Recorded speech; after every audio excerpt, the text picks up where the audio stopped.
머리 MRI는 정상인데 계속 뒷머리가 아픈 분들이 있습니다. 두통약을 먹어도 그때뿐이고 아침에 일어났는데 뒤통수가 무겁고 컴퓨터 앞에 오래 앉아 있으면 눈 뒤까지 욱신거리는 분들, 이런 경우 많은 분들이 먼저 걱정합니다. 혹시 뇌에 문제가 있는 건 아닐까?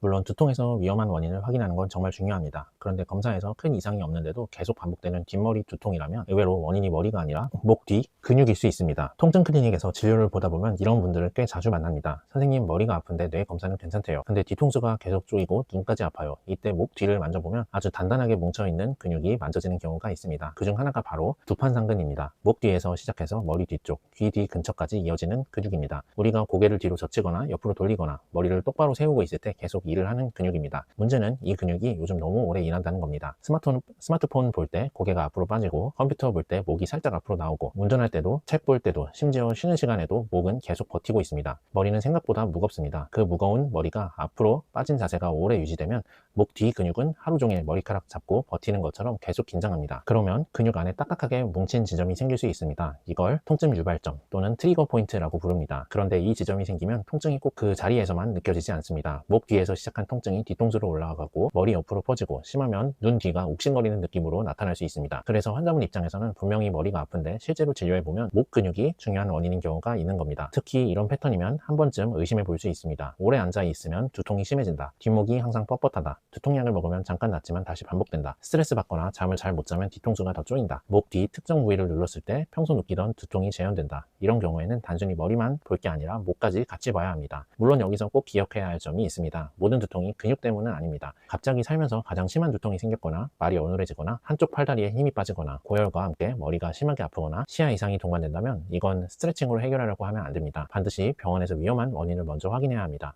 하지만 그런 위험 신호는 없고 검사에서도 큰 문제가 없는데 뒷목과 뒤통수가 반복적으로 뻐근하고 쪼인다면 오늘부터는 이렇게 생각해 보셔도 좋습니다. 내 두통의 시작점이 머리가 아니라 목일 수도 있겠구나. 그리고 이럴 때는 무리하게 목을 꺾거나 세게 마사지하기보다 자세를 자주 바꿔주고, 오래 숙인 고개를 중간중간 세워주고, 통증이 반복된다면 통증의학과에서 목 근육과 경추 문제를 함께 확인해 보는 것이 좋습니다. 두통약만 계속 먹고 버티는 것보다 통증이 시작되는 지점을 찾는 게 훨씬 중요할 때가 있습니다. 머리는 아픈데 검사에서는 괜찮다고 들었던 분들, 특히 뒷목이 같이 뻣뻣한 분들이라면 목 뒤 근육을 꼭 한번 확인해 보세요. 생각보다 두통의 범위는 머리가 아니라 하루 종일 내 머리를 버티고 있던 목 근육일 수 있습니다. 더 자세한 내용이 궁금하시다면 프로필에 있는 링크를 통해 제 블로그로 들어오시면 확인하실 수 있습니다. 이 영상이 유용하셨고 앞으로도 유용한 건강 정보를 원하신다면 구독과 좋아요 부탁드립니다.